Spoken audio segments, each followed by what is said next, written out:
Welcome students, welcome to 8th class Physical Science. How are you all? I hope you're all fine and I hope you're all at home, not coming outside, right?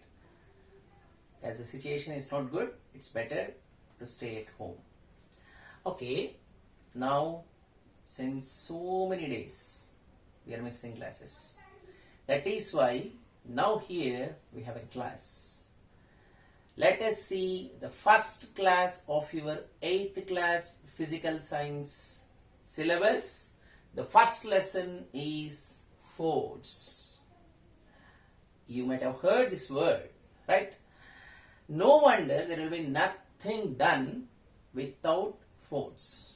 For example, if you are starting to school, you have to lift your school bag. Lifting your school bag is applying some force on the school bag. Without applying force, can you lift the bag? No. You may be coming to the school by riding bicycle. Then, without you apply force, you cannot ride the bicycle. Likewise, any action what we do, definitely it needs the support of force. Okay. Now let us see scientifically what is force. Now see these words push and pull. Very familiar words, right? What do you mean by pushing? This is pushing. You are applying some force away from yourself. That is pushing. Pulling, force which is applied towards ourselves, that is pulling, right? So any of these actions is called a force. That means either a push or a pull or both together. Also sometimes the work will be done, sometimes work can be done individually, sometimes work will be done by applying both of them together. Anything is coming under force. Let us see where we use push in our daily lives. Closing the door. You are inside.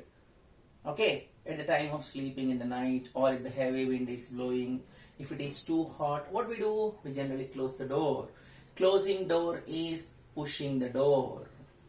Okay, force on the pedals. Just now we discussed. Coming to school on bicycle, we ride the bicycle by applying force on the pedals. With your legs, if the force is put on the pedals, then only the bicycle moves. So you are pushing. Then throwing a ball into basket. If you see basketball game, that is throwing a ball into the basket is also pushing. If you don't push, it may not go. Suppose you might be going on the road, sometimes the vehicle might have got a breakdown. What they do generally? They push the vehicle. That means they apply force on the vehicle and the force applied will be from their body transferring into that object. So when force is applied from the object who is applying onto another object, when the force is going out of that applying person, that type of force is called push. Now coming to pull, let us see where we use only pull. Stretching a rubber band. You pull the rubber band, both ends, holding them on the fingers. Okay, this is pulling, not pushing. Then rowing a boat. When we row the boat, it is pulling the water away. Then sipping juice with a straw. When we have juice in the glass, we sip that juice with straw. What do? We pull the juice. If you push, then it will be creating bubbles in the glass. The juice can be into your mouth when you pull the juice, not when you push the juice, right? Next, when we have a magnet and closely if you keep some iron needles, the needles are attracted towards magnet. What does it mean? Magnet is pulling needles towards it. The attractional force of magnet here is pulling. It is pulling the needles towards itself. Next, gravity. Whenever the apple fruit was falling down, Newton observed that, right? It was an historical incident. That was due to the pull of gravity, not due to the push of gravity.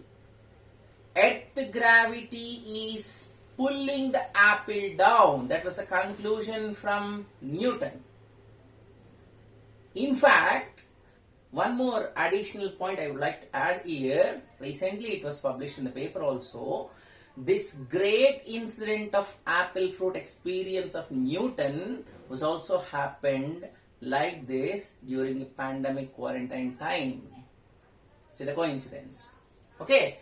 Now, hoisting the flag. Generally two memorable occasions in a year. Independence Day and Republic Day. We hoist our national flag. That hoisting is also pulling. So, these are the situations where we use either push or pull. That means only one of the forces is used to complete the action. Okay, the action is nothing but something to be done, the work. I just remember you one more time that pushing is applying force away from ourselves, and pulling is the force that will be acting towards ourselves. Either push is called a force or pull is called a force. Okay, now let us see the situations where we use the combination of push and pull. Sometimes we need to use both of them. Okay, that is erasing the board. When we use duster, even when we use eraser, we move it forward and we move it backward. Whenever we are moving duster or you are moving eraser, moving forward is push, moving backward is pull. So, here we use the combination of both push and pull. Next, digging borewell. If you observe that, the rods will be going down and coming up, going down and coming up. So, there are two types of forces acting in it, pushing and pulling. So, depending on the situation, sometimes we may be using only pushing, we may be using only pulling.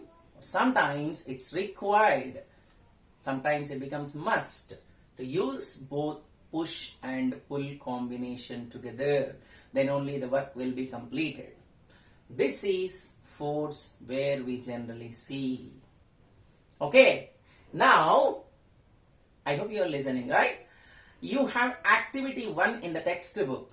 There are some pictures given in the book, and beside that picture you have a space to write whether it involves pushing or pulling or both.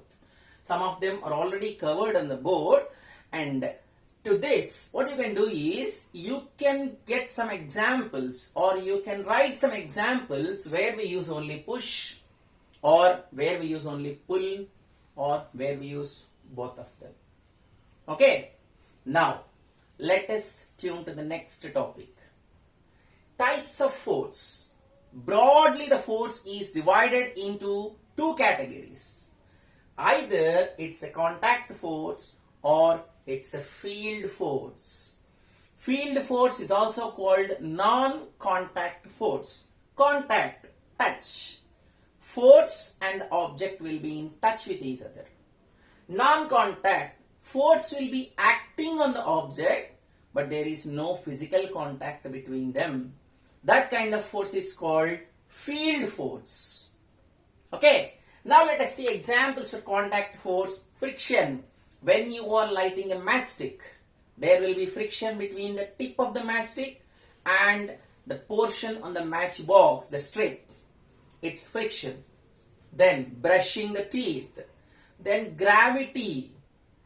That gravity pull, in fact, we had here two cases. When the object is on the ground, then it will be contact. Okay, now coming to the field force, non-contact forces. Magnetic force. See here, the needles will be just a part of this action, and they are not at the beginning with contact with magnet, but still the force will be acting. And gravity, whenever it is pulling down, it's not in contact, then finally it falls on the land. Then it will be field force. So contact force is when two objects are in touch with each other, and field force is when both objects are not in touch with each other. Okay, just for this you need to complete the activity 2 also. Children, I remind you one more thing, the homework will also be given for each session and the answers will be kept in the next day. For this you need to work out every day. During this time it's better to stay home, stay safe. Thank you.